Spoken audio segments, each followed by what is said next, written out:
ഈ പോപ്പുലർ ഫ്രണ്ടിൻ്റെ കാര്യം നമ്മൾ പറയുമ്പോൾ ഞാൻ ഏറ്റവും കൂടുതൽ ഇവിടെ കോട്ട് ചെയ്തിട്ടുള്ളൊരു സംഗതിയാണ് അവരുടെ തന്നെ പോപ്പുലർ ഫ്രണ്ടിൻ്റെ തന്നെ വിഷൻ 2047 എന്ന് പറയുന്ന ഒരു ഡോക്യുമെൻ്റ്. അതിനകത്ത് പേജ് നമ്പർ 7 അവർ എഴുതിയിരിക്കുന്ന ഒരു കാര്യമുണ്ട്.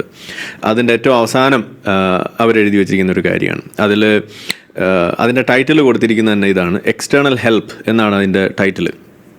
അതിൻ്റെ ഉള്ളിൽ എഴുതി വെച്ചിരിക്കുന്നത് എന്താ, in the scenario of full fledged showdown with the state apart from relying on our trained physical education cadres, we would need help from friendly Islamic countries.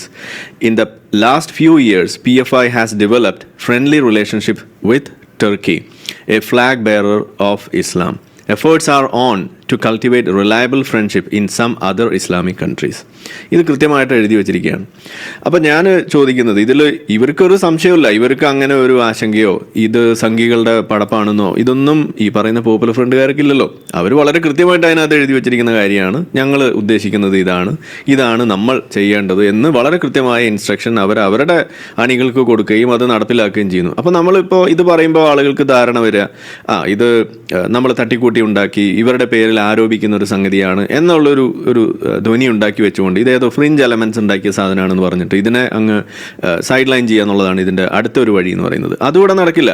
കാരണം എന്താണെന്ന് പറഞ്ഞു കഴിഞ്ഞാൽ ഇത് കൃത്യമായിട്ടൊരു തെളിവായിട്ട് കോടതിയിൽ സ്വീകരിക്കുകയും ഡൽഹി ഹൈക്കോർട്ട് അടക്കം ഈ ഒരു ഡോക്യുമെൻറ്റിൻ്റെ തന്നെ പശ്ചാത്തലം എടുത്തു പറഞ്ഞുകൊണ്ട് ഈ പോപ്പുലർ ഫ്രണ്ടിൻ്റെ നേതാക്കൾക്ക് അവരുടെ ജാമ്യാപേക്ഷ നിഷേധിക്കുന്നതിന് പോലും അവർ എടുത്ത് ഉന്നയിച്ചിട്ടുള്ളൊരു ഡോക്യുമെൻ്റാണ് ഈ പറയുന്ന സാധനം. കോടതികൾ വരെ നോട്ട് ചെയ്ത് അവരുടെ തെളിവായിട്ട് സ്വീകരിച്ചിട്ടുള്ള ഒരു സാധനം. ഇതിനെയാണ് നമ്മളിവിടെ എടുത്ത് വെച്ച് പറഞ്ഞുകൊണ്ടിരിക്കുന്നത്. ഞാൻ ചോദിക്കുന്നത്, ഇത് എത്രമാത്രം ഗൗരവത്തിൽ ഇവിടെയുള്ള ആളുകൾ ഇതിനെ സമീപിച്ചിട്ടുണ്ട്, ഈ വിഷയത്തെ എത്രമാത്രം ഇതിനെ പഠിക്കാൻ തയ്യാറായിട്ടുണ്ടെന്നുള്ളതാണ് ഇതിലെ പ്രശ്നം. അത് തയ്യാറായിട്ടില്ല എന്നുള്ളത് കൊണ്ടാണ് ഇത് അജ്ഞതയാണ് എന്നുള്ളത് നമ്മൾ പറയുന്നത്. ഒന്നാമത്തെ പ്രശ്നം അത് തന്നെയാണ്. ഇനി അജ്ഞത ഉണ്ടാകാനുള്ള കാരണം എന്താണ്? ഇത് പറയേണ്ട ആളുകൾ പറയുന്നില്ല. ഇത് എത്ര ആളുകൾ ഇവിടെ ഈ ഒരു വിഷയം ചർച്ച ചെയ്യും? ഇപ്പോൾ ജനം TV ഇത് ചർച്ച ചെയ്യുന്നു, മറ്റെത്ര ചാനലുകൾ ഇതിന് വേണ്ടിയിട്ട് മുന്നോട്ട് വരും? ആരും വരുന്നില്ല. ഇത് പറഞ്ഞു കഴിഞ്ഞാൽ വളരെ വലിയ പ്രശ്നങ്ങൾ, പ്രത്യാഘാതങ്ങൾ ഉണ്ടാകുന്നു എന്നുള്ളതാണ് അവരുടെ പ്രശ്നം.